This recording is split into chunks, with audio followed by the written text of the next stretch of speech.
What's something that instantly makes someone less attractive? Great first date question. Because then they can be like brown hair and you're like, well, damn it. Hi, how are you? My name is MaxNoSleeves and this is... Brittany. One of you guys asked us in the comments, what are your best first date questions? Since we've been dating for years now, we thought it'd be great to answer first date questions. Right now. Do you even remember our first date? Do you? I don't really remember having like an official date. I remember hanging out that first night really drunk. And then the next time we hung out, like I invited a friend and you invited a friend. Because we were both afraid the other person might be a psychopath. Anyway, long story long, we don't remember our first date, but the point of a first date is to get to know each other. Somehow we did. Somehow we did. I thought it would be fun to go back through some of these questions and make sure we know each other's answers. Yeah, we're going back to basics here. Square one. Max. No, I'm just kidding. I'm sorry. When you look up first date questions, the first article I found was 400 first date questions. How long are the dates are going on? Yeah, how long are these dates? Is it a date or interrogation? Both. What is the most embarrassing concert you've ever attended? Mine, I think, is Hillary Duff. You went to a Hillary Duff concert? When?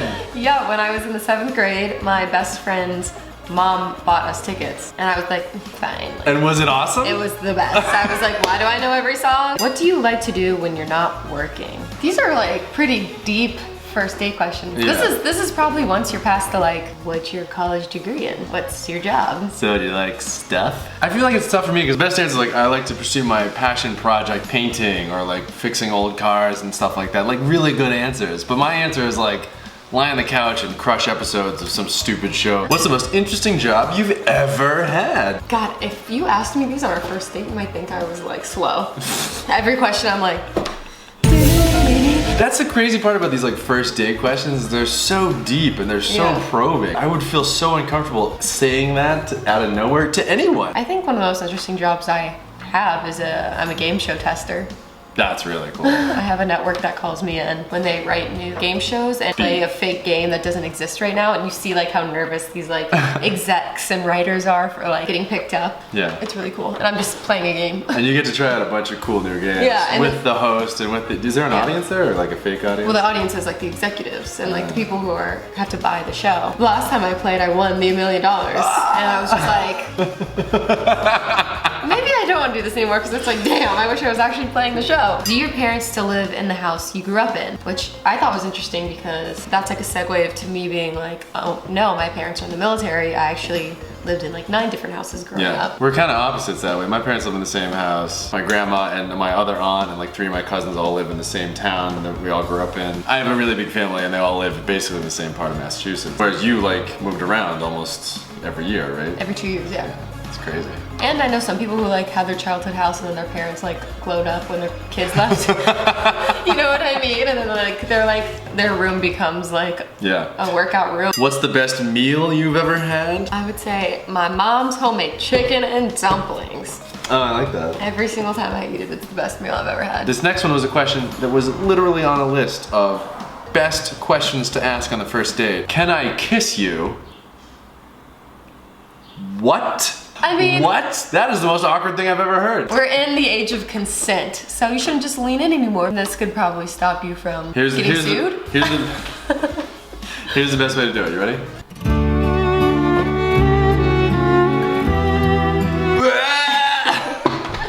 That's so creepy. What advice would you give the high school version of you? The advice I would give myself in high school, be like, you know, when you're in dance class and you don't want to be there, who cares?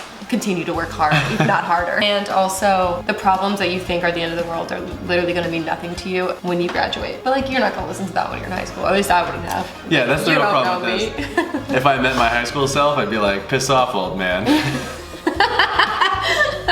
Me too. Who's this guy? What's the best present you've ever received? The gift of life from my mother. Oh, heads up. No, that's terrible. Don't do it. I remember one of the first things I really liked about you is that you got me really good presents. Not like trips to Barbados or whatever. But you got me a desk chair that I love. And I remember thinking like, that's such a funny thing to buy as like a romantic present. It was your birthday. But it was amazing, and I Yeah. loved it so much. And I sit in it every day, and I'm super comfortable, and you like thought about me, and I don't know, it's just like really sweet. I think it's funny that your favorite gift you ever received is from me, even though we're supposed to be on a first date. Right, yeah, sorry. That's a guy's to win. My high school self was like, you said a chair? Loser! What's the most valuable life lesson you've learned because of a mistake? Jesus, this should maybe be a third date question. I think the most valuable lesson I learned from a mistake is that your happiness always comes first. Light first date conversations. Right? That's why I was like, maybe don't ask this on the first date. You know, you like start to think it's like normal. When afterwards you look back and you're like, how did I ever let someone else's happiness come before mine? My friend was studying abroad in Italy. I was trying to book a flight from Boston to Naples, Italy. And I found a flight. And it was awesome. It was some weird airline I'd never heard of. And I found this really cheap flight. A day or two before I was about to go, I talked to my uncle who was like, how did you find a flight from Boston to Naples? That's insane. Like a direct flight. There's nothing, I've never heard of that. That's such a great price. That is crazy. Like, great job. And I was like, yeah, how did I do that? And I looked again, and wouldn't you know it, I booked a flight from Boston to Naples, Florida. Awesome. So, I don't know if that's a life lesson, but that's one of the dumbest things I've ever done. Life lesson, double check. Life lesson, don't be an idiot. Thanks for watching. If you liked the video, please subscribe. If you don't like the video, please subscribe. My name is MaxNoSleeves, and we'll see you next Tuesday.